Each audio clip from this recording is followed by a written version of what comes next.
নমস্কার বন্ধুরা, আমি বর্তিকা। তোমরা দেখছো বর্তিকার রান্নাঘর। আজ তৈরি করব ইলিশ মাছের মাথা দিয়ে কচুর শাক। তাহলে তোমরা দেখতে থাকো। উপকরণে রয়েছে ইলিশ মাছের মাথা, লবণ, হলুদ, চিনি, চেরা কাঁচা লঙ্কা, কালো জিরে, সর্ষের তেল আর কচু। একটি পাত্রে জল নিয়ে নিয়েছি, অল্প লবণ দিয়ে দিলাম। এবার কচুগুলো একটু সেদ্ধ করে নেব 10-15 মিনিটের জন্য। 10-15 মিনিট পর কচুগুলো ভালো করে সেদ্ধ হয়ে গিয়েছে। এবার জল ঝরিয়ে নেব। কড়াইতে সর্ষের তেল দিয়ে দিলাম।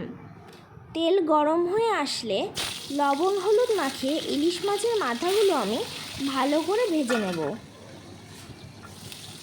ইলিশ মাছের মাথাগুলো এপিট ওপিট উল্টে আমি ভালো করে ভেজে নিয়েছি। এবার তুলে নিলাম। আর একটু সর্ষের তেল দিয়ে দিলাম। কালো জিরে ফোড়নে দিয়ে চেরা কাঁচা লঙ্কাগুলো দিয়ে দিলাম। এবার জল ঝরানো কচুর শাক দিয়ে দেব।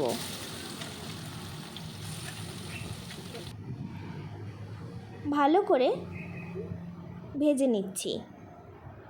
অল্প হলুদ দিয়ে দিলাম, 1/2 চামচের মতো। ভালো করে মিশিয়ে নিচ্ছি। এবার ভেজে রাখা ইলিশ মাছের মাথাগুলো দিয়ে আবারও খানিকটা ভেজে নিয়ে ঢাকা দিয়ে রাখবো 5 থেকে 7 মিনিটের জন্য।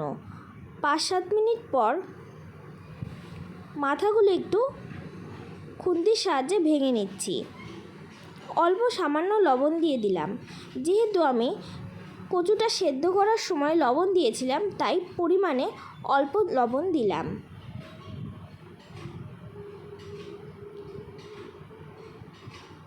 চিনি দিয়ে দিলাম 2 চামচের মতো। ভালো করে মিশিয়ে নিচ্ছি।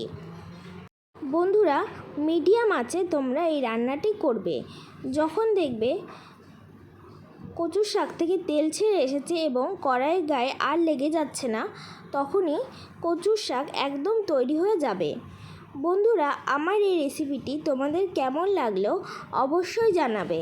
আর ভালো লাগলে লাইক, কমেন্ট, শেয়ার এবং আমার চ্যানেলটিকে সাবস্ক্রাইব করে দিতে ভুলো না। আর অবশ্যই তোমরা একবার বাড়িতে ট্রাই করো। আশা করি তোমাদের ভীষণ ভালো লাগবে। আজকের মতো টাটা।